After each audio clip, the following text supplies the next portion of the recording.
World cup squad का ऐलान तो हो गया था, लेकिन अब उस ऐलान को दोबारा से रीशेड्यूल करने की बात हो रही। कब फिक्स होगा, कौन से खिलाड़ी आएंगे, क्योंकि नेशनल T20 के हवाले से जो बातें हो रही थी उसमें जिन लोगों को सिलेक्ट किया गया था उनकी परफॉर्मेंस मुख्तलिफ थी, और जो लोग सिलेक्ट नहीं हुए वो यहाँ पर स्टार्स बने हुए नज़र आ रहे हैं परफॉर्मेंस से। हम बात करेंगे, एजाज वसीम बाकरी हमारे स्पोर्ट्स रिपोर्टर हमारे साथ मौजूद हैं। रमीज राजा और चीफ सेलेक्टर और कैप्टन क्या सोच रहे हैं, कब तक ये फिक्स हो सकता है नए स्क्वाड के हवाले से, क्योंकि अब वक्त तो बिल्कुल ही कम रह गया। जी बिल्कुल मुदस्सिर, आप दुरुस्त कह रहे हैं, क्योंकि 7 बजे पाकिस्तान क्रिकेट टीम ने क्वारंटाइन होना है अगले 1 हफ्ते के लिए, और 2 दिन का क्वारंटाइन मुकम्मल करने के बाद टीम फिर LCCA क्रिकेट ग्राउंड में अपनी प्रैक्टिस और नेशनल क्रिकेट अकेडमी में ट्रेनिंग भी करेगी। इस वक्त रमीज राजा और पाकिस्तान क्रिकेट बोर्ड के सरबराह रमीज राजा के दरमियान मुलाकात जारी है, और ये मुलाकात तकरीबन 3:30 बजे शुरू हुई है, तो 1.5 घंटा हो चला, ये मुलाकात अभी भी जारी है। आज शाम से पहले जो 1-2 तब्दीलियों के बारे में की जा रही हैं, क्योंकि सुहेब मकसूद के टेस्ट तो क्लियर आ चुके हैं, मगर उनकी कमर में अभी भी तकलीफ है। आजम खान की परफॉर्मेंस के हवाले से बहुत सारे सवालात थे, लेकिन ये भी सुनने में आ रहा है कि फखर जमान जो है उनको स्क्वाड के अंदर शामिल करने के हवाले से इत्तेफाक है। तो सुनने में जो आ रहा है उसको रहने दें, आप स्पोर्ट्स रिपोर्टर बड़े एक अरसा हो गया, 12-15 साल, अंदर की खबर क्या है वो हमारे नाज़रीन को बताएं कि कौन आ रहा है, कौन जा रहा है। अंदर की खबर यह है कि मोइन खान का बेटा आजम खान है, वो चाहते हैं, और चेयरमैन PCB पे प्रेशर है कि वो भी टीम के साथ जाएं। इसके अलावा टीम इंतजामिया का प्रेशर है कि आपको खुशदिल शाह को और सुहेब मकसूद पे ट्रस्ट करना चाहिए, बजाय कि आपको आजम खान पे ट्रस्ट करना चाहिए। तो एक तो आजम खान के मसले के ऊपर अब चूंकि अकोमोडेट किया जाएगा, अगर परफॉर्मेंस देखी जाए तो फ्रैंकली स्पीकिंग मुदस्सिर उनका वर्ल्ड कप स्क्वाड के अंदर जगह बनाना वो इतना कोई अच्छी सिलेक्शन नहीं कह सकते हैं। बाकी अब कप्तान बाबर आजम और रज़ाबाद देखते हैं कि क्या होता है, क्योंकि बाबर तो चाहते हैं कि उस्मान कादिर भी स्क्वाड में आ जाए, फखर जमान भी स्क्वाड में आ जाए। अब क्योंकि पाकिस्तान क्रिकेट बोर्ड अपनी सुबकी से बचने के लिए भी, क्योंकि आपको याद है जिस दिन ये टीम बनी थी उस रमीज राजा ने चेयरमैन PCB का हलफ नहीं लिया था, लेकिन ये टीम उन्होंने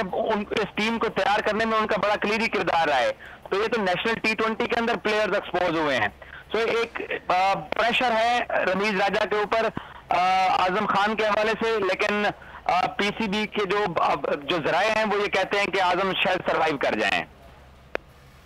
अच्छा, ये शर्जील और सरफराज के हवाले से सोशल मीडिया पे बहुत ज़्यादा बात हो रही थी, फिर रात को हम शुएब मलिक की बात कर रहे थे कि जी हायर स्कोर करने वाले हैं वो खिलाड़ी, तो क्या ये जो सीनियर प्लेयर्स हैं इनकी कोई है टीम में जगह और आमद को मुतवक्किल? देखें, क्योंकि मोहम्मद रिजवान और कप्तान बाबर आजम चाहते हैं कि वो टॉप ऑर्डर में ओपनर के तौर पे खेले, मिडिल ऑर्डर में वो जाना नहीं चाहते, फखर जमान भी स्क्वाड में वापस आना चाहते हैं, तो ऑटोमेटिक ये लग रहा है कि शर्जील स्क्वाड के अंदर जगह नहीं बना सके हैं। बाकी सरफराज की भी वो आउटस्टैंडिंग परफॉर्मेंस नहीं है। अगर आपने सरफराज को ही आजम को ड्रॉप करके डालना है तो फिर इस वक्त जो नाम सबसे ज्यादा गर्दिश में है वो हैदर अली का है, कि अगर सुहेब बीमार होते हैं या अगर वो फिट नहीं होते हैं जल्दी, हफीज की भी फिटनेस का थोड़ा इशू है, तो हैदर अली इन सबसे ज्यादा इस वक्त नंबर्स के हिसाब से भी, फैंस की डिमांड पे भी हैदर अली नुमाया खड़ा हुआ है। तो सरफराज और शर्जील स्क्वाड के अंदर नहीं दिखाई दे रहे हैं कि ये 2 रिप्लेसें इतनी जरूरी हैं जो करनी पड़ जाएंगी, ऐसा नहीं दिखाई दे रहा। सही, तो ये इस वक्त है कि अब तवक्को है कि अब कुछ ही देर के बाद फिर इसका मतलब है ऐलान मुतवक्किल, क्योंकि अब तो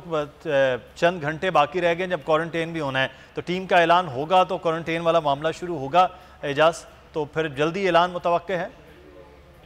अब देखिए, तकरीबन 6 बजे के बुलेटिन में बोल न्यूज के ऊपर ये स्टोरी ब्रेक हो जाएगी कि कौन से 2 प्लेयर्स को रिप्लेस PCB ने किया है, या फिर पाकिस्तान क्रिकेट बोर्ड उसी स्क्वाड के साथ जा रहा है। क्योंकि एक चीज याद रखिएगा कि फखर जमान और उसके साथ शाहनवाज जो धानी है ये रिजर्व प्लेयर में है, ये वर्ल्ड कप में टीम के साथ ट्रेवल कर रहे हैं, ये डग आउट में मौजूद होंगे। अच्छा। तो प्लेयर शफल जो करना है वो भी इनके लिए मुश्किल नहीं है, लेकिन शुएब मलिक क्योंकि आपको जिक्र कर रहे हैं उन्होंने बाहर से आना था, वो बड़ी खबर थी, या हैदर अली ने बाहर से आना था, वो बड़ी खबर थी, तो उसके ऊपर अभी तक कोई फैसला नहीं हो सका है। सही, तो ये अब देखना ये है कि अब अभी तक क्या ऐलान जो है वो मुतवक्किल खिलाड़ियों के हवाले से चहमगोइयाँ बहुत हो रही हैं, अंदर की खबरें लोग बहुत ज़्यादा दे रहे हैं, लेकिन हतमी फैसला तो अब क्रिकेट बोर्ड के चीफ सेलेक्टर्स ने, टीम ने मिलकर करना है। अब देखना है कि क्या चीज़ें हो सकती है। बहुत शुक्रिया, एजाज वसीम बाकरी हमारे साथ मौजूद थे। सब्सक्राइब करें और बेल दबाएं ताकि कोई खबर रह न जाए।